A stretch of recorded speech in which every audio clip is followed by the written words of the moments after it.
What's going on, guys, and welcome back to the Halo Ranch YouTube channel, where today we're coming at you with a top 10. I know, we've upgraded from top 5s for a change.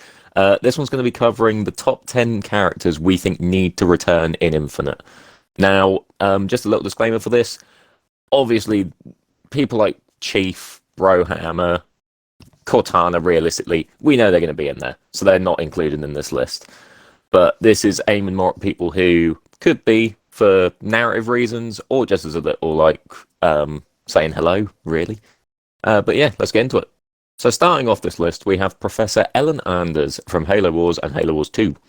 Now, Anders is particularly interesting, especially in the situation she's in at the moment, because following the conclusion of Halo Wars 2, she is being confronted by a Guardian whilst on board that replacement Halo ring that got, like, fired out of the arc at the end of the game. This obviously opens up so many opportunities. Obviously, since Cortana's like the AI overlord and controls all these Guardians, or some bollocks, I don't know. Play Halo 5, you'll figure it out. These are obviously likely to make a return in Infinite, just for the narrative perspective. So some explanation as to what has happened to her would be interesting. But I guess at the same time, they could answer this in Halo Wars 3. But there's obviously no guarantees that that game is going to be made or is started development or anything yet. At number 9, we have Atrox. Now, with the Banish being a clear primary enemy in Infinite, you would expect their leader to be prevalent in Infinite. However, with him being stuck on the Ark at the end of Halo Wars 2, we're kind of worried he might not be as prevalent as he maybe should be.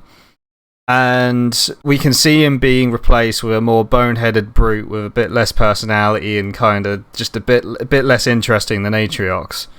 We want Atrox to continue to be impactful like he was in the introduction of Halo Wars 2, and although it's very little, we've had quite a few expanded lore books and everything around him so far, and we want to keep seeing that happen. We want to see this character develop and be as big or bigger than like Truth and every other kind of character we've had throughout the Halo franchise. If Halo Infinite is going to be as big as what 343 want it to be, this brute needs to be in it. At number 8, we have Sergeant Stagger. With the death of Johnson in Halo 3, Chief has been needing a comedic ally to fight alongside with hilarious one-liners and quotes. And while we do see the potential for Brohammer to fill this role, Brohammer has been kind of developed more as a serious character, especially with the cutscenes we've seen so far. And we don't want that to be ruined by him now having like comedic one-liners and stuff like that. We kind of want him to stay pure and to be this kind of genuine, more realistic representation of how a person would be in this situation. And someone like Sergeant Stagger can kind of be there as that comedic ally, as that source of humour and entertainment, a lot more than what someone who is also trying to represent the hardships of the war would be like. So coming in at number 7, we have Spartan A266, aka the sniper himself, June from Noble Team. While only appearing in Halo Reach, in terms of video games anyway, June is essential in the recruitment of Spartan 4s, having been involved with the selection process for the most recent Spartans, which you've seen throughout all the comic book material, if you read that stuff. Very few Spartan 3s, such as June, survived the war, so it'd be good to see another sort of pre-war Spartan with Chief that hasn't like been absolutely destroyed by the narrative that is Halo 5. At number 6, we have the Gravemind. After an absence of the Flood in a Halo FPS game for almost 15 years now, we want to see them make a return, and their return needs to be big. With the supposed annihilation of the UNSC, a completely fragmented Covenant, and a rebellious banished force, this is a prime opportunity for the Flood to return and desecrate the remaining forces. This leads to the development and return of a Gravemind, which would just be incredible to see. Like, I don't want to see the Flood return and them to just be on the small scale like we saw on Combat Evolved. They need to be big. They need to be, at the very least, as big as they were in 2, if not bigger. And as well, I think with the Gravemind, it's potentially the only character that can actually instill fear into Atrox. I can't see any other character making Atrox actually feel fear and feeling afraid, other than the Gravemind. Coming in at number 5, we have Veronica Dare. Dare is knee-deep in Oni, but despite this, she still remains somewhat likeable character in ODST, and also she tends to be a lot more human than majority of what we see with Oni and their characters. Dare's more human mindset could also then result in conflict between her and the orders she receives from Oni. There's even potential for her to defy orders if the next entry on the list is in the game. So coming in at number 4, we have Artas Vadum, or as we all know him, Shipmaster. Or even Half-Jaw if you want to get particularly offensive towards him. With Halo 5 deciding to replace Shipmaster with Maki Chaba, I've definitely butchered that one, but that girly elite in Halo 5, if you remember. Basically, that was the sort of replacement within that game. Despite the alliance between humanity and the Arbiter's forces, Oni has designated Shipmaster as a priority target, and after the incident of which, Shipmaster fired upon 3 Oni prowlers that were stalking him. Probably not going to go well there, is it? This is the last we heard of Shipmaster, and it would be good to see him return in Infinite, because not only is he a bit of a fan favourite, but this could add a bit of tension, because obviously the war between humanity and the Covenant, well, the elites, you don't want to see that brewing up again. Or you could see another human and elite alliance. Either way, it would be awesome to see him return. Coming in at number 3, we have Thomas Lasky. Lasky is one of the few likeable characters to come out of 343 era Halo, and is also one of the few characters who sees Chief as a human and not a machine.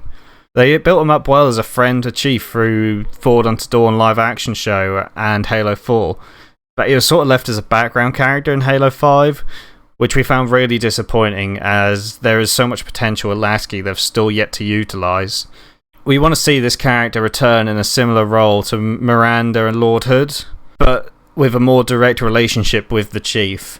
While those two characters were sort of commanding roles, we want to see that with Lasky, but we also want to see Lasky be a bit more understanding to Chief. At number 2, we have the Arbiter, the character that was once arch enemies with Chief, and then even the eventual friend. With Halo 5 having an epic reunion between Chief and the Arbiter stole them from us, which instead got covered in the books, because that's what you want to see. You definitely want to see these actually meet up in-game. We want to see these two go back-to-back in an epic sort of fighting stance that we saw at the end of Halo 3. And with how poorly Arbiter was treated in Halo 5, he really deserves some more action in this game. And he could definitely do with, like, shrinking a bit, seeing as he seemed to turn into a bit of an elephant in Halo 5. So hopefully he sheds a few pounds and we see him in Infinite. For our first honourable mention, we have Spartan B312, or Noble 6. Now, Noble 6 is considered by most of the community to be dead after what we saw in the final mission to Halo Reach. However, with some very improbable circumstances, there is at least a minimal chance that he survives. And while we do miss this character, we feel it's best that we leave it to people's headcanon, let people decide whether or not he lives.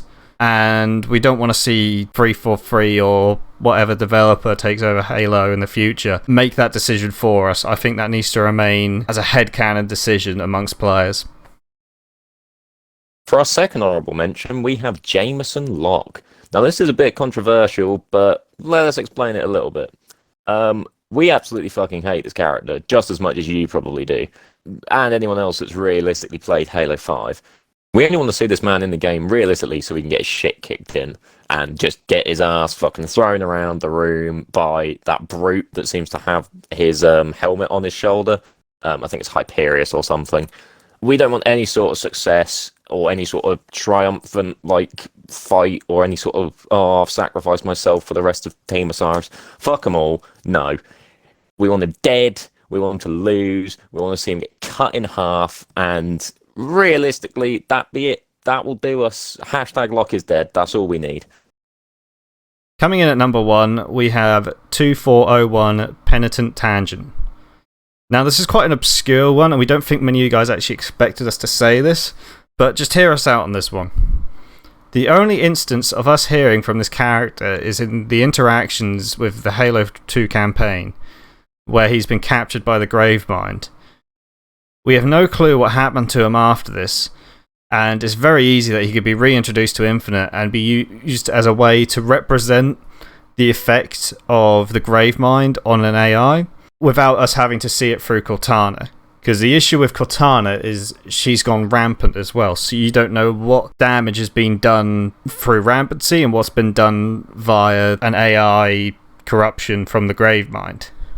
It could also bring back the sort of untrustworthy ally dynamic that Chief and Spark had in Combat Evolved and 3, as within them games there was always some sort of betrayal with Spark, and especially with a AI that is corrupted by the Gravemind. It can be very manipulative and could result in some very interesting story arcs for the game. So that was our list. Make sure you let us know in the comments what you guys think and who you'd want to see return in Infinite. Make sure you like, subscribe, and all that good stuff. Another thing to mention, we stream on Twitch, usually 3 times a week. And we'll be playing Halo and various games and all that shit on there. So if you want to check us out on that, we'll leave a link in the description. And yeah, feel free to come by and say hello. But yeah, thanks ever so much for watching, and we will hopefully see you in another one very soon. We'll see you guys later.